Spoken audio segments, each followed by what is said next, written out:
ser humano é gregário, né? Então você precisa, antes de fazer alguma coisa, você olha o seu vizinho tá fazendo também, né? Pra você sentir aquela segurança de que você tá no caminho certo. Então precisa trabalhar um pouco a confiança nossa e tentar enxergar mais o nosso caso e o que serve pro nosso case, né? A gente sempre tem um plano, né? A gente até tomar o primeiro soco na cara. Pois é. O Mike Tyson falou isso. Pois é. Tudo que você for fazer nessa vida, alguma hora vai ficar chato mesmo, vai cansar. E é nessa hora que a gente tem que insistir. Então cuidado, porque a gente não vai ser mega feliz todos os dias. Então, meu marido, por exemplo, vem da aviação. Pra mim é tipo um café com leite, assim. Brincadeira, amor.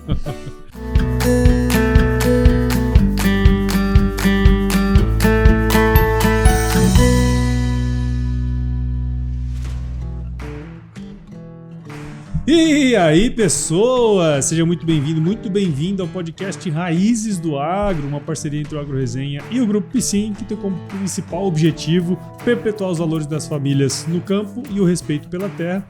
E aqui, em 2026, estamos de novo, pelo 4º ano consecutivo, aqui na AgriShow, no stand aqui da Piscin, que gentilmente cedeu esse espaço aqui pra gente trabalhar e gerar um monte de conteúdo. Então, muito obrigado aí a Piscin pelo espaço.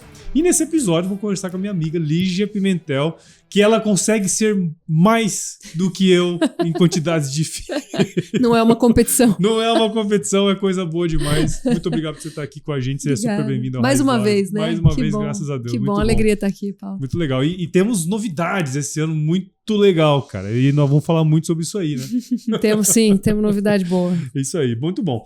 E Lígia, pra quem ainda não te conhece, eu acho difícil, né? Mas conta um pouquinho da sua história aí pra gente, das suas raízes no agro. Pois é, eu venho de família de produtores rurais, tanto de um lado quanto do outro. Então eu brinco assim que é muito difícil pra mim entender como que é ganhar dinheiro fora do agro, assim, né? Da produção. Então, meu marido, por exemplo, vem da aviação. Pra mim é tipo um café com leite, assim. Brincadeira, amor. Mas é muito natural, né? Então, eu nasci na fazenda, vivi na fazenda. Minha adolescência foi toda trabalhando na fazenda. A gente não tinha férias de viajar. As férias era trabalhar na fazenda, né? Rodar pasto com os peões. E foi um período, assim, mágico, né? Me formou, me forjou. Depois eu fui pra faculdade. Por influência da minha mãe era veterinária, meu pai era agrônomo. Uhum. Minha mãe é veterinária. E eu fui fazer veterinária também. Mas eu não me encaminhei para a sucessão. Não foi uma coisa que rolou ali de forma natural para mim. Tava mais claro ali pro meu irmão. E eu recebi uma proposta de trabalho assim que eu me formei e eu achei aquilo maravilhoso. Tava comentando com a minha mãe ontem como eu sou grata ao Scott, porque ele me deu meu primeiro emprego, né? Eu tentei trazer ele que ele não ia estar aqui. Ele não ia estar aqui. Eu tava naquele limbo, né, entre se formar e encontrar algo o que fazer, por mais que a gente saiba o que a gente quer, né? E eu tenho a impressão que hoje o pessoal escolhe tanto e eu só queria alguma coisa, né? Eu queria só fazer algo, eu sou muito ativa, eu sou muito, muito acelerada. E aí me surgiu essa oportunidade e quando caiu aquele dinheiro, era um salário mínimo na época, quando caiu na minha mão, eu falei, cara, que delícia! Então foi uma libertação aquilo pra mim. Então fui trabalhar na Scott, por uma coincidência do destino. O Scott é pai de um grande amigo meu, nós estudamos juntos, toda a adolescência passamos juntos, né? Que é o Carneiro, que hoje tá na Scott também. E aquilo transformou a pecuária pra mim, porque eu achava que pecuária era só cuidar de bicho, e eu gostava muito da parte reprodutiva. Mas eu acabei caindo na parte de inteligência e foi fantástico. Eu gostei de estar no escritório. É legal, né? Cara, é fantástico, né? Eu sou mentalmente muito acelerada, muito ativa, então eu tava ali, aquilo casou porque no campo as coisas são um pouco mais lentas, né? Vamos falar assim, são muito trabalhosas, muito intensas, mas um pouco mais lentas. E aquilo se encaixou muito bem. E ali eu descobri essa parte da inteligência, né? Da área de análise de mercado. No meio do caminho, eu recebi um convite para ir gerenciar toda a parte operacional de análise de commodities da XP Investimentos. Foi para mim, na época, uma baita de uma oportunidade. Fui para lá. No meio do caminho, eu falei, agora eu preciso estudar economia, porque eu tô de veterinária aqui, né? Trabalhando com números, com projeções, com análises econométricas. E aí eu fui fazer economia. Deu certo, gostei também. E no meio do caminho fui me especializando. Até que chegou um ponto em que eu falei, eu preciso voltar para casa. Eu precisava muito voltar para casa. Meu pai estava doente. E aí, voltando para casa, eu falei, vou abrir minha empresa. E abri, escolhi um nome que não era o meu nome, Falei, isso aqui, né, tem que ser uma coisa independente. Sim. E esse ano nós faremos 15 anos de Agrifato. 15 anos 15 já, anos. cara. Que coisa legal. Passou voando. A empresa começou comigo, era eu que fazia tudo. Eu talonava a nota na época, era no Munheca, né? Sim. Eu já posso dizer que eu sou de outra geração. 6 filhos, né? Já deu tempo. Então já deu bom. Eu talonava a nota, mandava pelo correio pro cliente, formava o produto, ia atender o cliente, ia dar palestra. Então, assim, eu fazia tudo. De uma empresa de uma pessoa só, hoje nós somos uma empresa de aproximadamente 20 pessoas, com um departamento de marketing independente. Então, tem coisa, assim, o departamento de inteligência é independente do departamento de consultoria, que é independente do departamento de RH. Então, assim, hoje a gente tem uma estrutura e eu falo, puxa, que legal, né? Sim. E essa é a minha história, é assim que eu vim parar aqui. Construir, né, um negócio assim é muito interessante, porque no fim, a hora que você começa a olhar o resumo da história ali, né, você pega lá desde o final até onde você está hoje, a Agrifato nada mais é do que todas as suas experiências anteriores, né, cara? Exato. E a gente fala, toda vez que a gente fala sobre alguém para falar de mercado, seu nome sempre aparece, né? E você acabou se tornando uma baita de referência nesse mercado, né? De análise de mercado e tudo mais. Então, poxa, é uma baita de uma trajetória, assim, né? É o que eu falo, principalmente para os mais jovens, são muito ansiosos, né? Hoje as coisas têm que acontecer muito rápido. A gente tá, por exemplo, quando a gente seleciona currículo hoje em dia, fica muito interessante observar que, bom, a gente estava selecionando currículos no ano passado, aí uma pessoa da minha equipe falou assim, nossa, pergunta por que ele mudou tanto de emprego, né? Por que ele tão jovem já tem tantas experiências? Eu falei, não, você não tá entendendo, tá todo mundo assim. É assim. Então eles são muito ansiosos, né, por melhorias, por serem felizes. E eu falei isso recentemente para uma pessoa muito querida, que passou pela empresa e saiu, falou, eu acho que eu já aprendi tudo nesse nosso ramo, não na Agrifato, nesse nosso ramo, e eu preciso fazer outra coisa. Eu falei, olha, não estou satisfeita. Eu falei, seja o que for, seu casamento, sua profissão, tudo que você for fazer nessa vida, alguma hora vai ficar chato mesmo, vai cansar. E é nessa hora que a gente tem que insistir. Então, cuidado, que a gente não vai ser mega feliz todos os dias. É mais lá na frente que aí nós vamos entender, aí que o nosso coração aquieta, calma. Eu acho que eu já tive um pouco dessa ânsia, mas hoje, como o mercado de trabalho está muito insaturado, ele está muito deficiente, tem muitas oportunidades para esses jovens e eles não se constroem ali, persistindo em alguns desafios que muitas vezes tem entraves que você precisa transpor. Eles ficam infelizes muito rápido, querem mudar muito rápido, e isso eu acho que impede que eles tenham estabilidade para amadurecer. E isso foi uma coisa que a minha geração permitiu, que a gente tivesse um pouco mais de estabilidade. Sim. Então eu tive 2 grandes experiências, né? Persisti nessas experiências, aprendi muito dessas experiências. Depois fui para a Agrifato já com o nome feito. E ali comecei a entender como que era montar a empresa, que era um outro desafio. Mas essa trajetória, eu sou muito grata, assim, a Deus, ele foi encaminhando as coisas sem eu saber. Eu jamais imaginei que eu ia fazer isso. Eu achei que eu ia, de fato, ficar palpando vaca no curral, né? A gente sempre tem um plano, né? A gente até tomar o primeiro soco na cara. Pois o Mike Tyson falou isso. Pois né? Porém, que seria uma coisa agradável também, né? Sim, eu falo, minha mãe brinca assim, você podia fazer qualquer coisa que você quisesse, porque eu pego a coisa para resolver, minha cabeça é muito complexa, assim, então eu vou fazer isso cheio de processos, né? Então o que eu pegar para fazer vai dar certo, eu vou gostar, vou amar aquilo. E meu sogro fala uma outra coisa em paralelo, que eu adoro. Eu vejo tanto sentido nisso, ele fala, faça o que você fizer.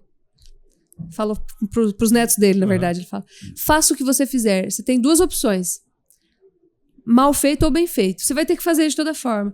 Faça bem feito. E aí você vai aprendendo, você vai melhorando, e as pessoas vão apostando em você e te dando maiores responsabilidades. Se você gostar, você vai ficar e aumentar e crescer. Se você não gostar, daqui a pouco você tá fazendo outra coisa. Então é juntar tudo isso, né? Legal. E fazer acontecer. E, Lígia, uma coisa que você falou ali atrás, que eu acho que é um gancho bacana, que você falou assim, cara, eu não fui me preparando para a sucessão, né? E ficou muito ali mais pro lado do meu irmão. Acho que isso é muito comum em muitas famílias, né? E a gente está falando aqui de raízes no agro, nós estamos falando de perpetuação de famílias na terra, né? Óbvio que você tem o seu irmão, né? Mas podia não ter também, né? Podia não ter. Aí eu ia ter que agarrar. Ia ter que agarrar. E aí parece que às vezes acontece por falta de opção e não por querer, né? Isso é uma coisa que eu acredito que está mudando bastante, mas ainda é um desafio, né? No nosso caso especificamente, foi porque a gente tinha muito conflito com a gestão do meu pai ali, já desde cedo, né? Então, meu pai gostava de fazer as coisas muito do jeito dele, sozinho, calado, né, na dele. E o meu irmão enxergou que ele tinha que brigar por aquilo. Eu não tinha esse vislumbre, assim, de que meu pai daqui a pouco não ia estar ali. Eu não enxerguei a coisa com essa clareza. Acho que o inconsciente não estava me apontando isso, né? E o meu irmão estava mais de olho ali. Então, eu queria arrumar meu caminho, me resolver. E ele falou, não, eu vou precisar voltar. Só que meu irmão é mais novo. Então, quando eu saí, ainda não tinha essa urgência de voltar. Entendi. E quando ele se formou, já existia essa urgência. Então, ele ficou. E foi muito bom, porque, ao mesmo tempo, olha só, é por isso que eu falo, sempre boto Deus na frente, porque ele vai trilhando e a gente não sabe. Quando meu irmão foi, a fazenda estava degradada e endividada. A fazenda estava quebrada. Acho que mais uns 2 anos a gente talvez tivesse perdido tudo. Então, quando eu saí, ele ficou para trabalhar, né, para cuidar, levantar. Se eu tivesse ficado ali, seriam 2 pessoas para a fazenda ter que acomodar. Uhum. Então, eu estava independente. E quando a gente teve que fazer o inventário, eu tinha uma grana acumulada que eu consegui complementar o inventário. Então, você vê, por fora eu consegui ajudar, porque apesar de eu não ter ficado, apesar de ele gerenciar e eu ser sócia hoje, eu amo meu irmão do fundo do meu coração, eu tenho uma plena confiança nele. Assim, absoluta. A gente não tem esse problema entre os irmãos, né? É tudo muito coeso, assim. Claro, temos nossas coisas lá, mas é tudo altamente solúvel, assim, altamente resolvível. Então, ele ficou e ele levantou o capital, ele trabalhou ali para levantar o capital. E eu, por fora, consegui dar um alívio para a estrutura, né, para a operação, e quando foi necessário, eu aportei. Top. Entendeu? Então, isso foi muito bom. Assim, isso salvou a gente. Legal. Senão a gente teria perdido. Então, você vê... Tudo vai se ajeitando. Tudo vai se ali, ajeitando, né? Tudo louco, foi se acertando. É. Mas a gente teria perdido patrimônio, a gestão do meu pai não foi legal. Na verdade, eu sou muito grata ao meu pai. Meu pai era um exemplo de retidão, de honestidade. O nome dele sempre foi limpo, era no fio do bigode. Ele tinha grandes como é que fala? Valores ali. Grandes qualidades. Mas ele ficou muito doente. Meu pai ficou muito doente, ele não conseguia mais tocar a fazenda como a fazenda precisava. Então, assim, ao mesmo tempo, foi o que a gente precisava fazer. Sim. Né? E a gente foi forjado ali na necessidade, então a gente é muito sóbrio, né? Sabe, a gente leva as coisas de uma forma muito sóbria. Isso eu também agradeço por isso, que é muito bom a gente não ter não se perder nas coisas, né? Não se perder no capital, nas coisas mesmo, materiais. Então isso é muito positivo. Eu só posso agradecer. Legal, bacana. E Olígia, você tocou no assunto nevrálgico aqui, que eu acho que um pouco do seu trabalho, né? Que às vezes a gente acompanha o mercado e tal, muitos produtores, né? Gostam de olhar o mercado. E aquela pergunta assim, pra onde que vai o preço do boi, né? É isso. Você quase nunca escutou essa vendo pergunta, ou não vendo, eu acho. É isso. Tá na hora de vender? Todo dia. E, cara, qual que é a diferença do produtor que, ao invés de só acompanhar o mercado, ele entende? Porque eu entendo também que, além de toda a informação e que vocês trazem e tal, tem um cunho educacional fortíssimo, que é o que boa parte dos pecuaristas precisam hoje. Entender com mais profundidade para tomar boas decisões, né? Qual que é a diferença entre um e outro perfil assim, que você enxerga? A diferença entre você esperar um milagre e você operar o milagre, tá? Por quê? Porque quando você está preocupado com o preço do boi, se ele vai subir ou se ele vai cair, você está esperando que o seu estoque, que já está montado e custeado, se valorize. Entendeu? Então, você depende que o preço do boi suba para que você ganhe dinheiro. E assim, a verdade é que isso não é uma crítica, porque é muito natural que isso aconteça. Nós vendemos commodity, o preço da commodity é volátil e a margem dela é muito curta. Então, é claro que se o preço do boi começar a subir, vai ser maravilhoso para o meu caixa. Eu vejo aquele dinheiro pingar e aquilo me dá um alívio. Mas a gente não pode mais, no nível que a gente tem hoje de custos e de risco para a pecuária, trabalhar só assim, né? Por exemplo, tem uma coisa que acontece muito. Eu tenho 0 notas fiscais de frigorífico na minha empresa. A gente trabalha muito focada no pecuarista. E um pouco na indústria de insumos, mas a gente tem um foco muito forte no pecuarista. E quando eu vou para a mídia falar sobre preço, e hoje a gente tem esse feedback automático, né? Sim, nas é redes rápido, sociais, é rápido. E eu falo que o preço pode cair, a revolta que isso gera é enorme. Então, veja, eu não sou uma pessoa que tem um conflito de interesses. Eu mesma sou pecuarista, né? Na pessoa física. Então, eu não tenho esse conflito de interesses de a indústria me pagar para falar tal coisa, né? Isso não existe. E veja, quando eu falo que vai cair, o pessoal fica muito bravo e começa a fazer essa acusação. Então eu falo assim, gente, você vê, o cara tá emocionalmente muito apegado àquela necessidade que o boi suba. Então vamos rever essa condição, porque assim, se eu falar, não é porque eu falei que vai cair. Ele vai cair se tiver muita oferta ou menos demanda, ou os dois juntos, né? Sim. Então, equilíbrio. Eu concordo que nós temos hoje poucas indústrias frigoríficas. Eu concordo que em determinados momentos eles apertam a gente, colocam a gente num corner, assim. Mas eu ainda acho que o mercado no Brasil... eu acho que ainda o boi, ele trabalha numa economia de mercado. Por exemplo, nos Estados Unidos, eles têm uma concentração muito maior do que aqui. Tá, 80% da indústria na mão de 3. Aqui é um pouco menos concentrado, né? E eu não estou defendendo nenhum lado nem outro, estou dizendo como as coisas são. Então, essa braveza, né, essa reatividade do pecuarista, ela vem quando ele depende muito, ele está muito ligado emocionalmente àquele preço. Portanto, ele não deveria estar tão ligado emocionalmente, ele deveria ter feito alguma outra lição de casa, alguma outra comercialização mais estratégica antes. E essa comercialização estratégica, ela nem está tão necessariamente na bolsa, na minha visão. A bolsa é uma ferramenta. Para mim, ela é a cerejinha que você põe em cima do bolo. Você tem que ter feito todo o resto antes. O que eu acho que dá para melhorar na comercialização é a análise de ciclo pecuário. Isso, para mim, assim, que vai levar a gente a preços médios melhores. Né? E não tanto assim comprar na mínima e vender na máxima, porque também não dá pra você fazer isso, sabe? Você não é catireiro, você não tá fazenda vazia pra lotar ou esvaziar, você sabe? Não é assim que funciona. Então assim, eu preciso intensificar as minhas compras em momentos oportunos. Para isso eu preciso já ter feito caixa, ou seja, eu preciso ter caixa no momento em que o preço do boi tá caindo. Esse é o grande desafio, e eu só consigo fazer isso se ao longo dos ciclos eu ir melhorando um pouquinho minha comercialização. E eu tiver o caixa um pouco mais flexível, né? Por quê? Se você pegar a última fase de baixa agora, nós trabalhamos com juros de 14%. Como que você vai pegar dinheiro assim, se alavancar justo nessa hora? É muito difícil, o custo do capital está muito alto. Aí você já começa a engasopar o resto da sua operação. Então, assim, o pecuarista, ele tem de 6 a 7 ciclos pecuários na vida adulta dele para poder trabalhar. As oportunidades não são muitas. São 6 ou 7 chances que você tem de acertar. Se você conseguir compreender como ele funciona e estabelecer algumas estratégias de compra e de venda e de alívio da fazenda, lá na 7ª você vai estar craque. E você já vai encaminhar para a próxima geração, né? Para a sua sucessão. Esse trabalho de tentar comprar um pouco mais gado na baixa, fazer um estoque maior, ter a fazenda preparada para isso, ter caixa para conseguir operar isso e na fase de alta aliviar um pouco. Aí você fala assim, mas eu vou deixar a fazenda vazia? Não, porque não dá mais para trabalhar sem tecnologia na fazenda.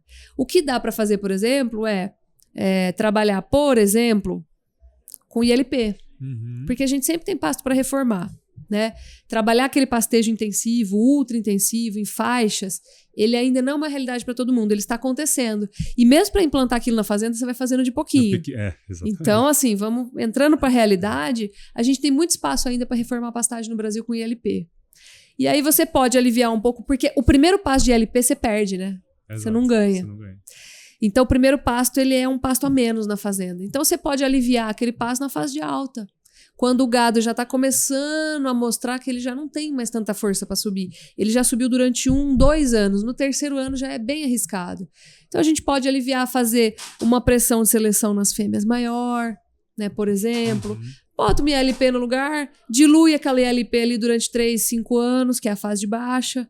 A hora que virou, você lota. E aí a tua densidade de gado naquela área reformada é maior do que era antes. Porque você recuperou ela toda em 5 anos. Pronto. Exatamente. Entendeu? Então, você tem mecanismos, estratégias que elas precisam ser individualizadas, elas precisam ser tratadas caso a caso, porque não é todo mundo igual. Então, eu dei um exemplo aqui de uma fazenda de cria. Pode ser que você não tenha cria, a estratégia vai ter que ser outra. Né? Pode ser que sua fazenda já esteja toda reformada, não caiba o MLP, a gente precisa pensar em outra coisa. Mas é importante entender o ciclo. E eu escuto muito ainda, muitas pessoas falando ciclo é uma invenção do frigorífico. Eu falo, gente, não é. Tem estudos científicos publicados, não só no Brasil, no Paraguai, no Uruguai, na Argentina, nos Estados Unidos. Tem ciclo pecuário para rebanho bubalino na Índia, na Austrália. Então, assim, tem estudos que combinam todos esses países e chegam a uma conclusão. Então, existe o ciclo pecuário. Nós temos fases de maior investimento na pecuária, que levam ao aumento produtivo, que levam a uma desvalorização, porque aumenta a oferta. A desvalorização leva a um desinvestimento, que faz a gente liquidar as fêmeas, que reduz a produção, que faz o preço subir de novo. É isso. Né? E nós estamos vendo agora a coisa começar a querer virar, acontecer de novo, dentro de um cenário muito favorável, que é um cenário em que o Brasil está altamente exportador. Então a gente está pegando esse excedente, entre aspas, excedente, né, produtivo. Nós batemos recorde de produção no passado. Somos, pela primeira vez na história, o maior produtor global de carne. E olha que bom, isso veio num momento em que a gente está exportando muito, né? Só que a exportação vem com outras contrapartidas. É o mercado mais volátil. Se a gente precisar fechar esse determinado mercado por qualquer coisa que seja, a arroba sente na hora. Pode ser justamente o momento que você precisa comercializar. Aí eu preciso de bolsa para não ficar muito exposta no curtíssimo prazo. E por aí vai. Não, legal. Porque assim, esse pensamento é muito contraintuitivo, né? A que você atribui essa contraintuitividade desse? Porque é o seguinte... Do pensamento? Do pensamento. Porque... Meu pai era um cara do contra, cara. Então, por isso que eu tô te falando, sabe? Porque assim, ó... Meu pai me ensinou a pensar contra. O que ninguém tá pensando aqui? Ele era muito assim. Né? Eu lembro que tava todo mundo votando num político, ele falava, isso aí não... Tal. Ele era sempre um cara desconfiado. E eu, às vezes, olha só, é uma coisa que eu acho que eu nunca contei. Na adolescência eu tinha um pouco de vergonha. Eu falava, nossa, por que todo mundo assiste a Globo e meu pai odeia assistir a Globo? Desculpa, corta a Globo aí, fala o canal de televisão. O canal de televisão não pode citar nada. Por que todo mundo assiste o Faustão? Ele odeia assistir o Faustão. Ele era do contra, assim, ele gostava de pensar marginalmente. Diferente. Ele lia muito. Ele me ensinou a ter esse pensamento crítico, né? Falar, olha, deixa eu ver. E outra, você precisa ter coragem para ir contra a massa hoje em dia. Hoje em dia não, desculpa. Acho que sempre foi assim. O ser humano é um ser humano é gregário, né? Então você precisa, antes de fazer alguma coisa, você olha o seu vizinho tá fazendo também. Né? Pra você sentir aquela segurança de que você tá no caminho certo. Então precisa trabalhar um pouco a confiança nossa e tentar enxergar mais o nosso caso e o que serve pro nosso case, né? Sim. Acho que isso que me fez enxergar dessa forma. Mas ciclo pecuário, assim, precisa ter coragem de admitir que você está enxergando uma coisa que a maioria não está enxergando, para você mesmo. É uma briga com você, né? Sim. Porque eu tenho um amigo, né, produtor, que ele fez exatamente isso. E aí o bafafá dos vizinhos é muito interessante. Ih, fulano quebrou, vendeu todos os animais. Mas não, cara, ele simplesmente fez a sua cartilha. O que você descreveu foi exatamente o que ele fez. Liquidou o rebanho na alta, aqui debaixo do braço, a hora que o preço caiu, encheu a fazenda, muito mais. É isso. Só que já vem com uma cabeça de agricultura, então já tem os elementos. Não é um cara fechadinho ali, sabe? Uhum. Já é um cara que tinha outras experiências também. Nós pegamos um vizinho, desculpa. Não, pode falar, mas é isso aí mesmo. Não, nós pegamos um vizinho que estava ali cuidando do plantel dele ali. E eram animais muito bons, né? E meu irmão comprava e falava, cara, tô com dó do meu amigo, cara, vou comprar o gado dele, mas ele vai liquidar. Ele vai sair da pecuária esse ano. E tinha um gado muito bom. E ele, com dó, assim, ele comprou o gado do amigo, um gado excelente, justamente na fase da baixa, ali na hora da baixa, que foi 2024. É isso, você tem que ter essa coragem, né, de falar, não, isso aqui vai voltar a se valorizar. E eu acho que, assim, o motivo maior, e as pessoas não enxergam muito isso, é que, ao mesmo tempo que vender commodity é muita volatilidade, baixo preço agregado, é uma luta, né, cara? É uma luta, né, vender commodity. Mas a gente tem uma grande bênção, assim, eu falo, que são produtos absolutamente necessários para que as pessoas possam existir nesse planeta. Exato. Então não existe nenhuma civilização na história da humanidade que tenha vivido sem carne bovina. Né? Então, assim, é muito ancestral comer carne de ruminantes, em específico, né? Especificamente falando.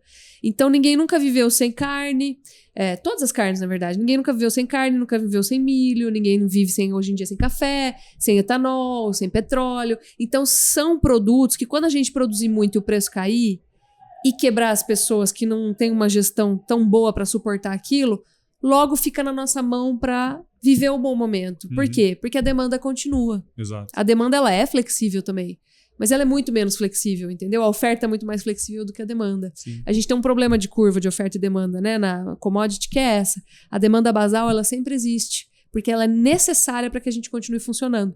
É claro, quanto mais dinheiro tiver na economia brasileira, mais consumo de churrasco terá, positivo, né? Porque a gente depende da renda. Mas vai acabar o consumo de carne bovina? Não Jamais. É, ainda mais culturalmente falando, né? Igual você comentou, já é ancestral, né? Não tem É ancestral. Como, não tem como. Aliás, tem uma coisa... Eu sempre falo isso, né? Com o tempo, eu fui amadurecendo a minha forma de ver a pecuária, porque eu nasci nela, então para mim já era normal. Quando eu fui para a faculdade, aí eu falava, não, agora eu quero cuidar de bicho. Ah, legal. Quando eu me formei, agora eu preciso entender do mercado. Legal. Mas quando eu me casei e na sequência eu me tornei mãe, aí me bateu. Falei, tá, veio a fase adulta agora, de verdade. A pecuária, Paulo, ela é o melhor ambiente, não só a pecuária, mas o agro, né? A produção agropecuária, a produção de comida. É o lugar mais natural do ser humano para trabalhar, porque depende de esforço físico. Por mais que a gente tenha hoje aqui tratores, cabinados, com ar-condicionado, com GPS, cara, a gente estava andando lá fora no calor, no sol rachando. Não é natural você estar atrás de uma mesa digitando no computador o dia inteiro, né? Com a luz artificial. Então, o nosso trabalho é ancestral porque ele é físico. A comida que a gente gera é a mais nutritiva de todas. O único alimento com o qual você consegue sobreviver exclusivamente é a carne bovina. Você tem uma conexão com Deus assim que você não consegue negar a realidade das coisas, porque macho é macho, fêmea é fêmea, choveu, tem o que produzir, não choveu, não tem. Então, assim, a gente vive na realidade ainda das coisas. Sim. Então, eu acho que o nosso meio é um grande privilégio, tá? E produzir no nosso meio. Então, eu agradeço todos os dias por viver na realidade, na verdade. Inclusive, na verdade, Deus, né? Assim, olha, eu estou diante da realidade das coisas como elas são. Assim que funciona, né? Assim que funciona. Não é natural eu estar numa mesa e eu ter que viajar 1h30 de ônibus lotado todos os dias para poder trabalhar no centro de São Paulo. Aquilo é ultra artificial, aquilo não é natural. Sim. Então, eu acho que a gente está numa profissão, assim, num lugar muito abençoado. E a gente tem que ter essa consciência. Não é fácil, não é fácil. Mas não é natural também que seja fácil. Se fosse fácil, não era desse jeito, né? É isso aí. Mas, cara, e poxa, você tocou no assunto agora também que não podemos deixar de falar, porque quando a gente fala de filho e de coisa e tal, né? O que você trouxe pra gente aqui são aspectos técnicos relacionados a como a gente gerencia melhor a venda, enfim, toda a produção pecuária, né? E tem um aspecto que cada vez está mais importante, que é como a gente comunica isso, tá certo? Assim, eu e você aqui, tá beleza, fácil, tô de boa, tô tranquilo, porque, pô, eu sei que você curte comer carne, eu como carne, sei que a produção pecuária não é a vilã do negócio todo, que inclusive se não tivesse seria muito pior, mas aí é eu e você aqui, né?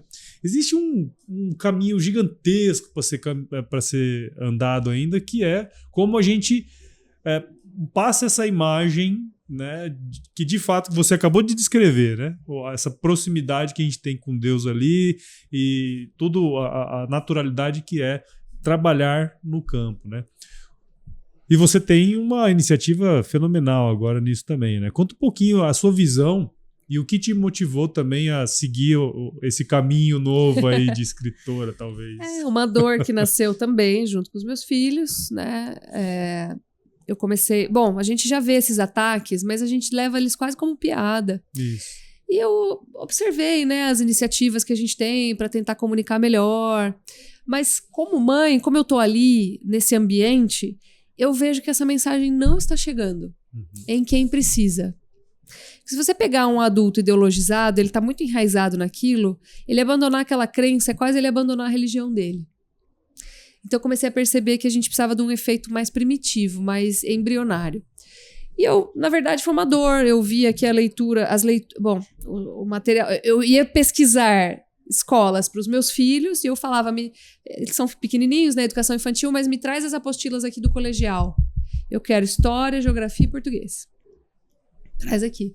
Na hora que eu abria, a primeira página, assim, já tava lá, 15 mil litros de água para 1 quilo de carne bovina. Eu falava, nossa, meu Deus, reforma agrária, né? Eu falava, as terras improdutivas. Eu falava, gente, onde que tem terra improdutiva no Brasil hoje? Então, coisas ultrapassadas, erradas, né? Inverídicas.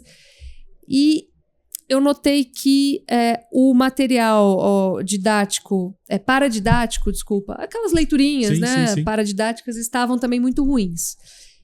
Ilustrações feias, os bichos parecem uns demônios, assim, horrível.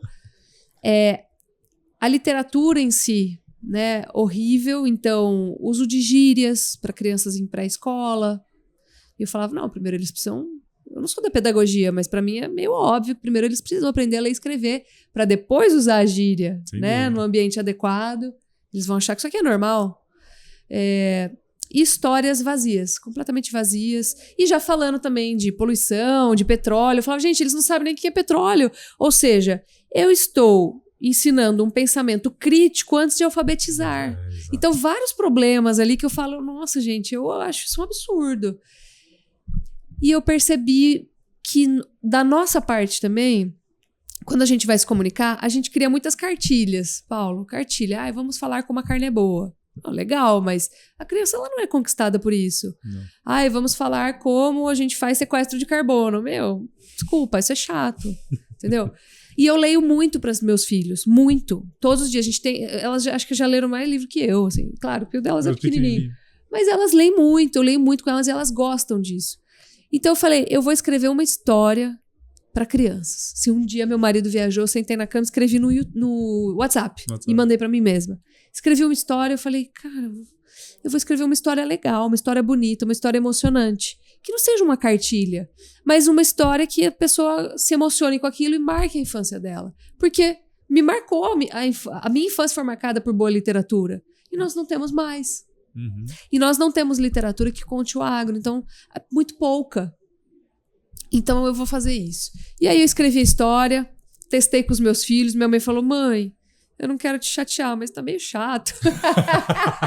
Falei, então nós vamos melhorar. Mas eu não queria te falar. Falei, você precisa me falar. E aí nós transformamos em verso. Aí eu mandei pra revisão de uma pedagoga.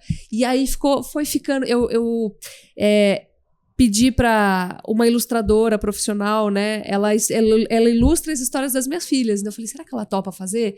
Ela falou assim, me manda o texto. Se eu gostar, eu vou ilustrar. Ela, eu adorei. Aí já tava bom, nessa etapa a gente já tinha revisado, né? Não, adorei, vamos fazer. E ela fez as ilustrações para mim. As ilustrações dela são no método tradicional, ela faz na mão.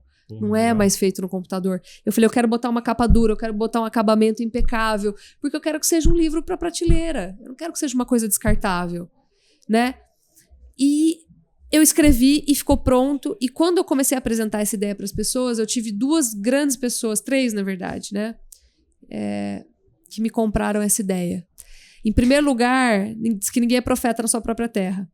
Mas eu mandei, não tinha ainda o texto terminado, mandei num grupo, veio o Roberto Zero do Sindicato Rural de Bebedouro, que é a minha cidade natal, e ele falou, não, meu dinheiro é seu, leva.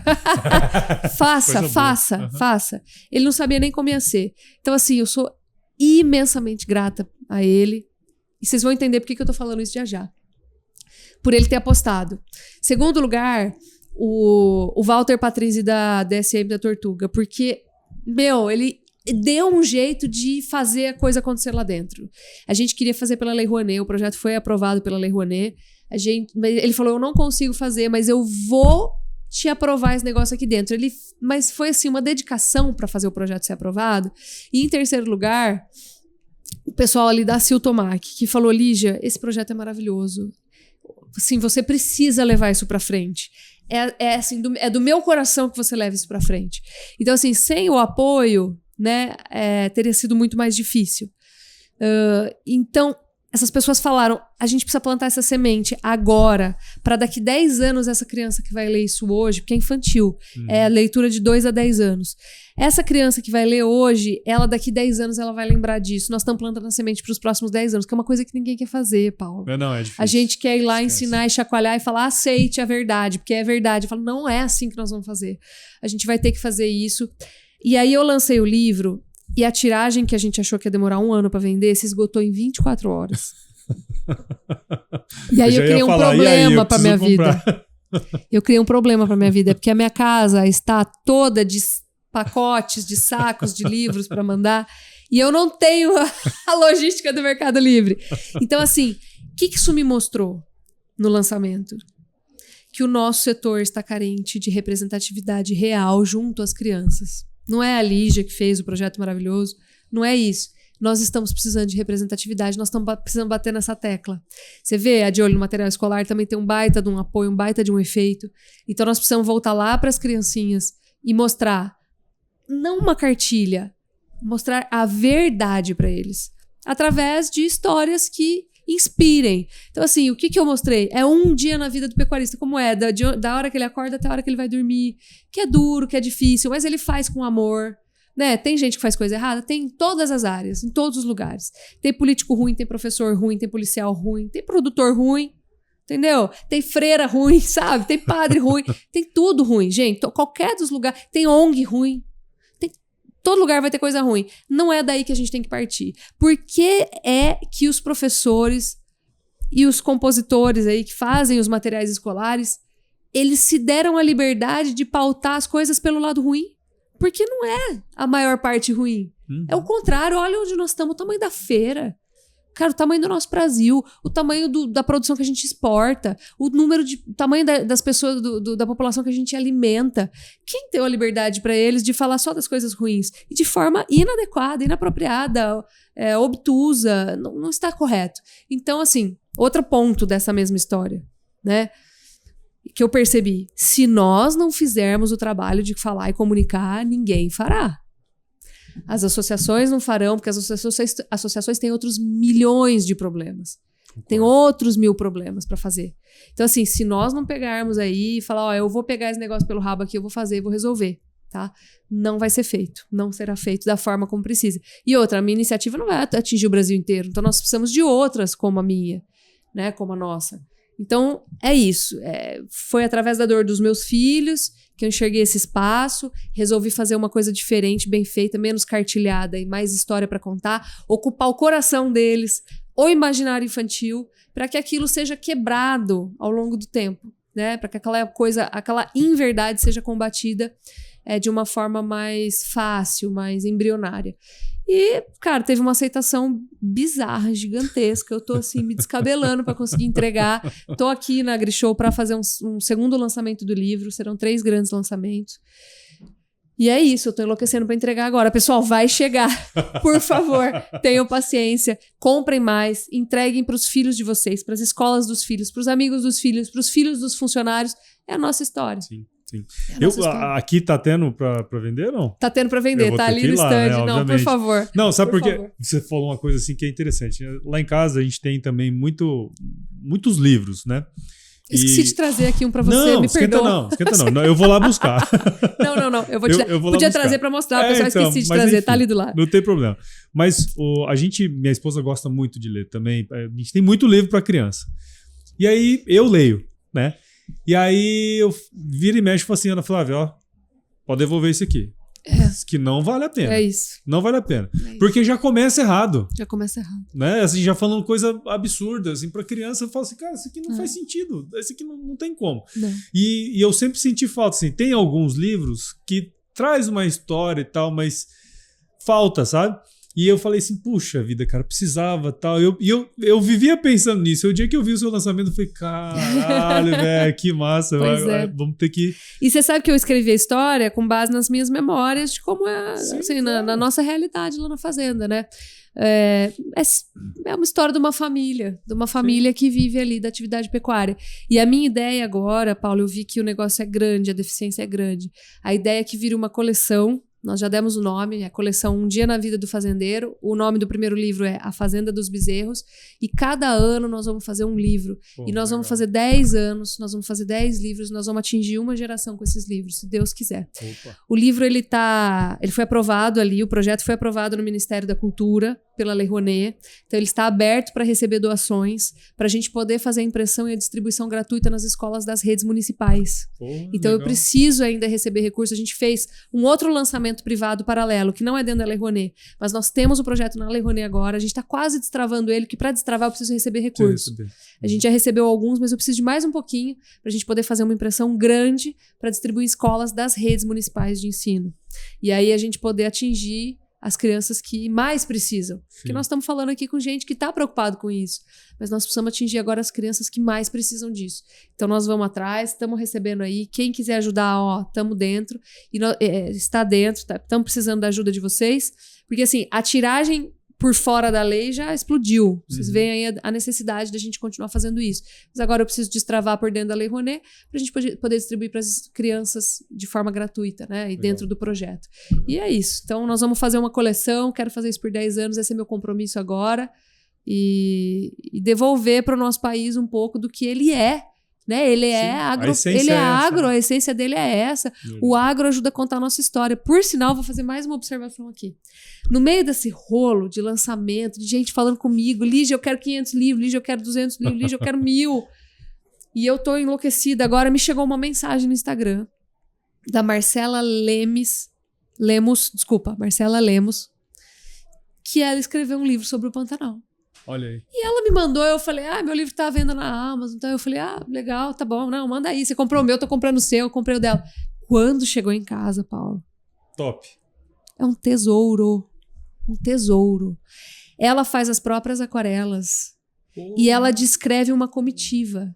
Como que chama mesmo? Peraí que eu tô... Gente, eu não lembro nem da minha cabeça. Então é foda, né, cara? Porque assim, a gente não sabe, né, cara, das coisas bacanas que tem no Ela não tem Brasil. Editora, ela publicou por conta. Olha também. Aí, que legal. Quer ver? Só um minutinho que eu já vou te falar. Não, vocês precisam... Faz sentido, né? Isso faz sentido. O nome do livro é Comitiva Pantaneira. Peraí. Isso, do Rio Negro ao Rio Piquiri. E ela descreve uma comitiva, como ela é do começo até o fim, tudo que precisa ali, como são feitos os jantares, né? É a história do Tiquinho, que foi convidado para tocar violão, ele sabia tocar violão dentro da comitiva, como que era montada a cozinha volante, como que era contado o gado com a talha. Meu, é um tesouro. E ela faz as próprias ilustrações aquareladas. Meu! Que massa, cara. A hora que eu vi aquilo, eu fiquei arrepiada. Até aqui, eu fiquei arrepiada a hora que eu vi aquilo. Eu falei, eu não acredito.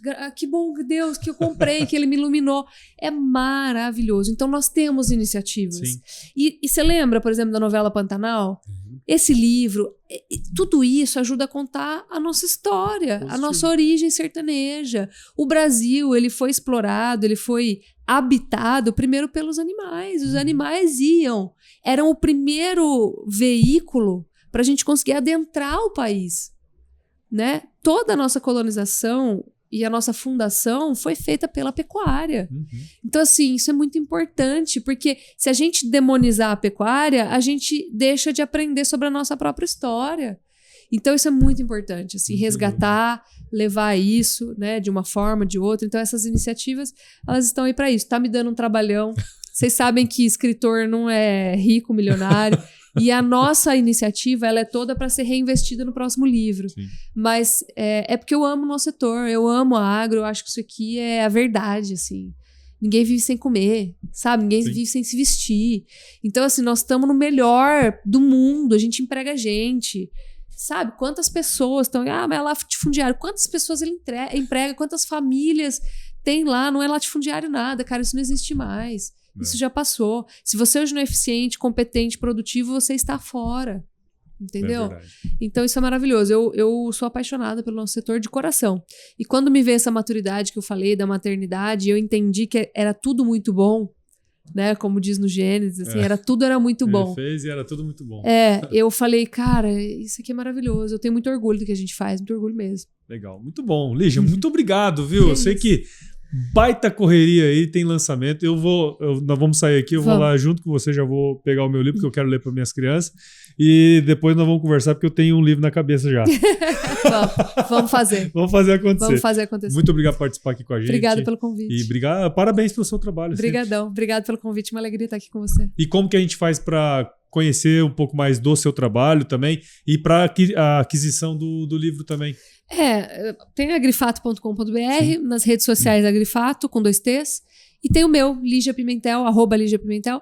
Tá o link lá, né, nos 2 perfis para comprar o livro. Sim. E espero que vocês gostem. E eu gostaria de receber o feedback também. É a primeira vez que eu escrevo um livro infantil. Eu tenho um outro livro, mas é técnico, né? Sim. Primeira vez que eu escrevo um livro infantil, então eu preciso do feedback de vocês para que a gente chegue aos corações das crianças. Sim. Então, eu vou fazer o seguinte. Eu vou pegar o livro, vou entregar pra minha esposa ler. Isso. Pras crianças. Que eu sei que eu vou gostar, tá ligado? Então, tem que colocar ela, que ela não é da área. A gente é enviesado pra gostar, então, né? Exato. Então, eu vou deixar ela ler e eu vou te falar exatamente o que ela falou e as crianças falaram. Fechou, também. eu espero. Fechou? Eu Beleza? agradeço. Obrigadão. Muito bom. E pra você que tá aí ouvindo ou assistindo esse episódio aqui até agora, tenho certeza que você viu o valor nessa conversa que eu tive com a Lígia aqui, então considere compartilhar esse episódio com alguém que vai se beneficiar desse conteúdo. O Raiz do Agro, ele cresce quando você participa com a gente desse processo, então siga o Raiz do Agro em todos os agregadores de podcast, acompanha também no Agro Resenha, siga o Grupo Piscin nas redes sociais, só buscar por @Grupo Piscin em todas elas, Instagram, Facebook, LinkedIn, YouTube, e visite o site do Grupo Piscin também, o www.piscin.com.br, dê uma olhada lá no blog que eles mantêm no site e entre em contato para saber mais sobre as inovações e soluções aí que o pessoal tem para oferecer, beleza? Lígia, muito obrigado mais uma vez. Valeu. Esse chuveiro desamanha a horta não, tá bom? Tá tudo organizado. Valeu.